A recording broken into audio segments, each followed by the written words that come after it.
किसी एक पशु का उत्पीड़न किया जाता है, यानी हर 1 मिनट में किसी एक पशु को भारत में कहीं मारा, पीटा, काटा, जलाया जाता है।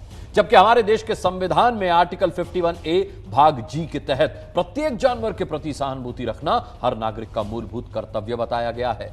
ऐसे में आज घंटी बजाकर आपको क्यों इंसानों जैसा दर्जा जानवरों को दिलाने की जरूरत है, आइए जानते हैं।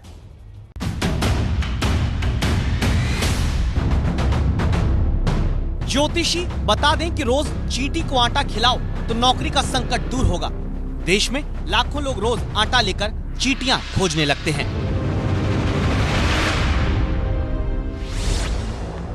गाय में 33 करोड़ देवी देवता का वास भारत मानता है, इसीलिए गाय के पैर को अपने ऊपर रखवाकर आशीर्वाद लेते लोग दिखते हैं।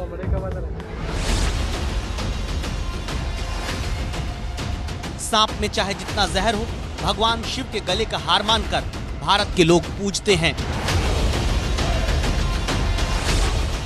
भारत के लोग मछलियों को दाना खिलाकर अपनी कुंडली के ग्रहों तक को मुट्ठी में कर लेना चाहते हैं। भारत उस सांस्कृतिक पहचान का देश है जहां घर की पहली रोटी गाय के लिए और आखिरी रोटी कुत्ते के लिए बनाने का रिवाज रहा। ऐसे देश में आखिर क्यों पशुओं की रक्षा के लिए उन्हें इंसानों का कानूनी दर्जा देने की मांग हो रही है? सुप्रीम कोर्ट में इसी आधार पर याचिका दायर करने वाले याचिकाकर्ता शुभम अवस्थी से संवाददाता मधिया खान ने इसकी वजह पूछी है। पिछले दिनों हम लोगों ने एक घटना देखी जो केरल से थी, जिसमें एक गर्भवती हथनी ने एक विस्फोटक से भरा हुआ अनानास खा लिया था, जिसके कारण वो तड़प तड़प कर मरी। और ये एक ऐसी घटना थी जिसको पूरे भारत ने झकझोर कर रख दिया और बहुत लोगों को इससे ठेस पहुंची और बड़े बड़े मूवमेंट, बड़ी बड़ी डिबेट्स हुई। तो मेरा यही मानना था कि जिस तरीके से उस हथनी की मौत हुई और उस हथनी की मौत जैसे हुई, जिस बर्बरता के कारण हुई और उसके साथ उसके गर्भ में जो बच्चा पल रहा था उसकी भी मृत्यु हुई, तो ये मानवता को शर्मसार करने वाली घटना थी।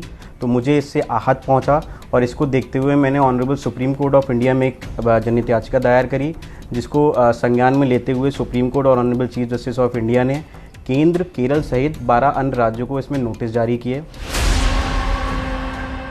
इसी साल जून महीने की इन तस्वीरों के बाद पूरे देश में पशुओं की सुरक्षा को लेकर एक लहर उठी, जब केरल की वेलियार नदी में मौत से पहले दर्द से तड़पती गर्भवती हथनी की तस्वीरें सामने आईं।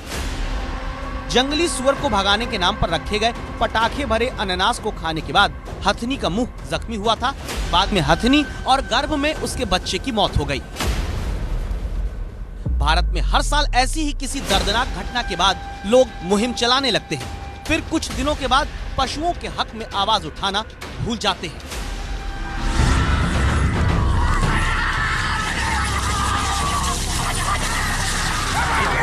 फिर क्या होता है देख लीजिए। हर साल परंपरा के नाम पर महाराष्ट्र में ऐसे सांडों की दौड़ कराई जाती है, जहां पहले सांडों को भूखा रखा जाता है, बेमेल साइज के सांड के साथ जोड़ा बनाया जाता है, दौड़ाने से पहले पीटा जाता है, नाक को दबाया जाता है ताकि सांड गुस्से में, दर्द में तेजी से दौड़े। यहाँ देखिए, ऐसे सांडों के किनारे कील लगी लकड़ी लगा दी जाती है ताकि दौड़ते वक्त सांड को चुभे, दर्द से उसकी रफ्तार बढ़े। पूंछ उठाकर, पूंछ को मुंह से काटकर सांडों को परंपरा के नाम पर दौड़ाया जाता है।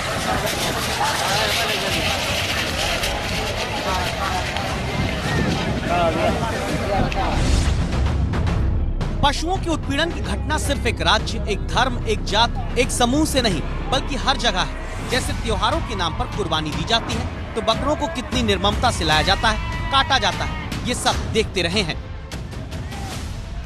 अगर आपको ये लगे कि किसी बिल्ली, किसी कुत्ते, किसी बंदर या किसी हाथी के साथ इंसान का निर्मम व्यवहार आपके लिए कैसे खतरनाक है, तो जान लीजिए। हमने आपके लिए पता किया तो मैसाचुसेट्स की एक रिसर्च में पाया गया, किसी जानवर के साथ निर्ममता से पेश आने वाला शख्स आम लोगों के लिए 5 गुना ज्यादा क्रूर हो सकता है। यानी जानवरों के साथ निर्ममता करने वाला शख्स समाज के लिए भी बड़ा खतरा हो सकता है।